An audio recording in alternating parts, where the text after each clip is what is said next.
یہ رحمت للعالمین کا انتخاب ہے اور اللہ کی رحمت ہے جو دروازہ ہمارے لیے توبہ کا کھلا ہے کہ ایک دفعہ کفار مکہ نے نبی کریم صلی اللہ علیہ وسلم سے یہ خواہش کی تھی کہ آپ نہ اللہ سے دعا کریں یہ صفا کی پہاڑی سونے کی بن جائے. اگر یہ پہاڑی سونے کی بن گئی نا تو ہم سارے مسلمان ہو جائیں گے. اب نبی پاک صلی اللہ علیہ وسلم کا تو یہی مطمع نظر ہوتا تھا سب لوگ جو ہیں جہنم سے بچ کر جنت میں جانے والے بن. لہٰذا آپ نے فوراً اللہ سے دعا کر دی یا اللہ صفا کی پہاڑی سونے کی بنا دے. اس پر پھر ایک فرشتہ آیا اور اس نے آ کے نبی کریم صلی اللہ علیہ وسلم سے کہا کہ ان اللہ تعالی یقرأک السلام، اللہ تعالیٰ آپ کو سلام کہتے ہیں. وَيَقُولُ لَكَ، اور اللہ تعالیٰ آپ سے یہ کہتے ہیں کہ اے حبیب صلی اللہ علیہ وسلم اگر آپ چاہتے ہیں ان شئت، اگر آپ چاہتے ہیں اصبحت اللہم الصفا ذهبا، تو میں یہ صفا کی پہاڑی سونے کی بنا دیتا ہوں. اگر آپ یہی چاہتے ہیں تو بن جائے گی، کوئی مسئلہ نہیں. لیکن ایک بات یاد رکھیں، فمن کفر منہم، سونے کی پہاڑی بن جانے کے بعد بھی اگر کسی نے کفر کیا، عذبتہ لا اعذبہ احدا من العالمین،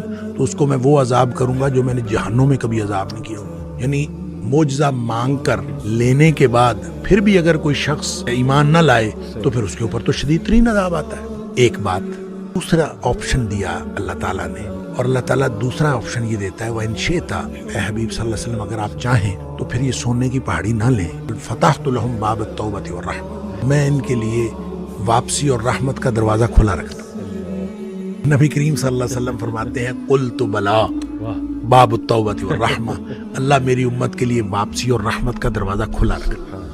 یہ رحمت ہے اور رحمت للعالمین کا انتخاب ہے کہ ہمارے لیے واپسی کا دروازہ کھلا ہے. اور واپسی کس وقت کرنی ہے، کب کرنی ہے، اللہ کی طرف سے دیر نہیں ہے، یہ دیر ہماری طرف سے ہے. تو پھر اس میں ہوپلیسنس کیسی، مایوسی کیسی؟ اللہ کی طرف سے تو ہماری موت سے پہلے پہلے یہ دروازہ کھلا ہے اور ہم کسی بھی وقت اس کو استعمال کر سکتے ہیں. نہیں اگر اس کو استعمال کر رہے تو ہم نہیں استعمال کر رہے، اللہ کی طرف سے کوئی دیر نہیں.